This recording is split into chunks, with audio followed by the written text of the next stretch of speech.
On vous disait en début d'émission que c'était une grosse semaine dans le monde du jeu vidéo. En plus de la sortie du nouveau Call of Duty, Montréal était l'hôte d'un important sommet sur le jeu. Maïka Desnoyers s'est rendue sur place pour savoir comment se porte l'industrie québécoise.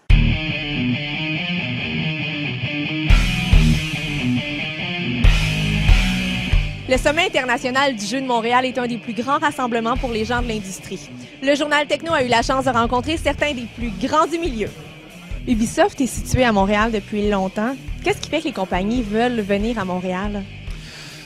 C'est une bonne question. Je peux pas parler pour les autres compagnies. Je peux raconter l'histoire d'Ubisoft et ce qui nous a amené et surtout, je dirais, ce qui nous fait rester. 13 ans plus tard, si on est toujours là, si on a décidé de rester, je pense que c'est pour le talent qu'on y a découvert. Le talent artistique, le talent d'ingénierie qu'on y a trouvé, l'expression créative, le goût pour l'innovation sont des valeurs proches d'Ubisoft qui ont fait que on s'est trouvé en amour avec la ville, avec les créateurs et vice-versa. Et depuis, on ne fait qu'évoluer dans cette belle ville. Les investisseurs, les gens en affaires s'orientent vers le Québec parce qu'ils savent qu'il y a des artistes de qualité à des coûts raisonnables qui sont disponibles.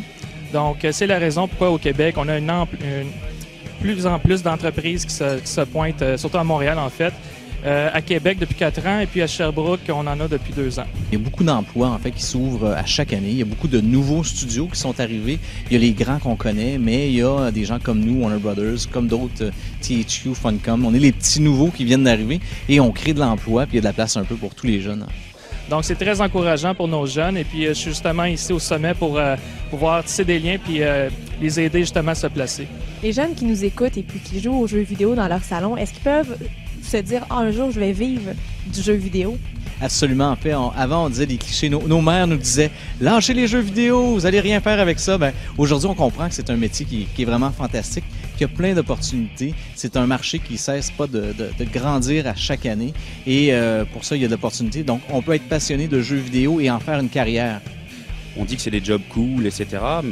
Ça l'est, là, on s'entend. C'est un segment intéressant pour travailler, mais c'est en développement, ça fait partie de la culture, ça devient de plus en plus populaire. L'industrie at large compétitionne avec le box-office américain, on le dit depuis longtemps, on le prouve à chaque instant, à chaque sortie de gros jeu, on fait un événement de divertissement comme il s'en trouve à Hollywood. Fait que c'est un milieu qui est dans le vent, puis je pense que ça profite à tout le monde, autant aux éditeurs qu'aux créateurs surtout, et qu'à Montréal, au Québec.